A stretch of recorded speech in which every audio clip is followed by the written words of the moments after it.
నీ వాచ్. ఇకపై ఏమన్నా సన్నితో మాట్లాడుకో.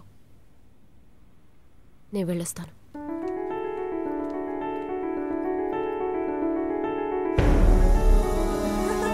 అలాగా? లేదు లేదు, మీరు చెప్పిందే కరెక్ట్. తప్పకుండా. ఒక నిమిషం ఉండండి. ఏంటమ్మా? నువ్వు చెప్పినట్టు నేను కార్తీక్ని పెళ్లి చేసుకుంటాను.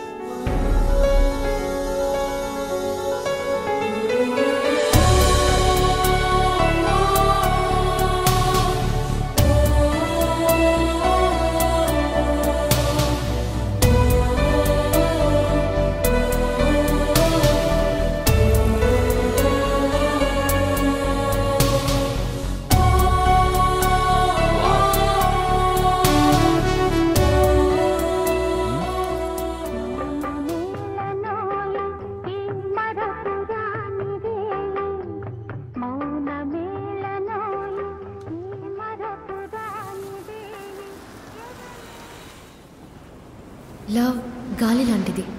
చూడలేకపోయినా ఫీల్ అవ్వచ్చు.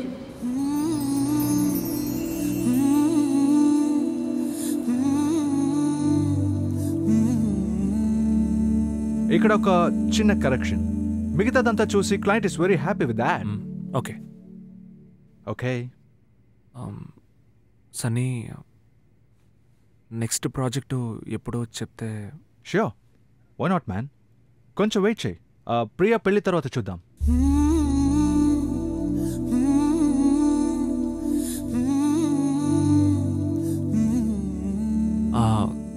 కార్తిక్ తోనా? యా, చాలా మంచి కుర్రాడు. ఏం ప్రియా నీతో చెప్పలేదా? చెప్పింది అప్పుడెప్పుడు. Gautam, stop acting man. నీకు యాక్ట్ చేయడం రావట్లేదు కదా, ఎందుకు ఇబ్బంది పడతావు? ఏదో ఒక పని చేస్తుంటే మనసులో ఉన్న బాధ పోతుందా ఏంటి? ఎందుకు నిన్నే నువ్వు మోసం చేసుకుంటున్నావు?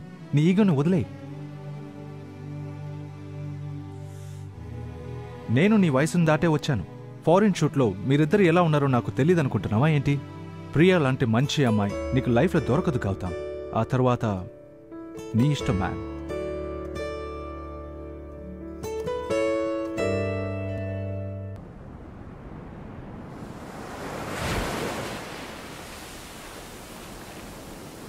ఏంటి సడన్ గా పెళ్ళి? అనిపించింది చేసుకోవాలని. నేను చేసుకోకూడదా? లేదు, ఒక మాట కూడా చెప్పకుండా. నేనెందుకు నీతో చెప్పాలి?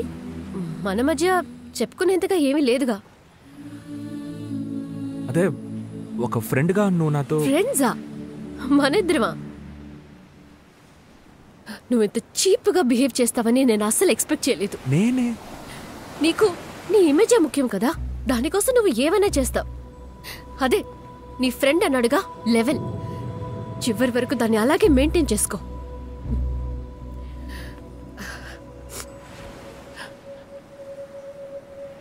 ఇద్దరు ఫారెన్ లో కలిసి మెలిసి తిరిగా. I thought it's love. అయినా నేను నా ఈగో వదిలి నీతో వచ్చి మాట్లాడదాం అనుకున్నాను. కానీ మన మధ్య ఒక చిన్న గొడవ వచ్చినా కూడా నువ్వు నాతో మాట్లాడడం మానేస్తావు. నువ్వు ఎంతగా ప్రేమిస్తున్న మీ నాన్న, నీ క్లోజ్ ఫ్రెండ్స్, నువ్వు వాళ్ళనే పట్టించుకోలేదు. నేనెంత? రేపే నువ్వు ఒకరిని లవ్ ఏంటి, ఫ్రెండ్గా కూడా ఉండలేవు. క్షమించాలి, సర్దుకుపోవాలి, ఈ రెండు నీకు తెలీదు. నువ్వు చివరి వరకు సంతోషంగా ఒంటరిగానే ఉండు.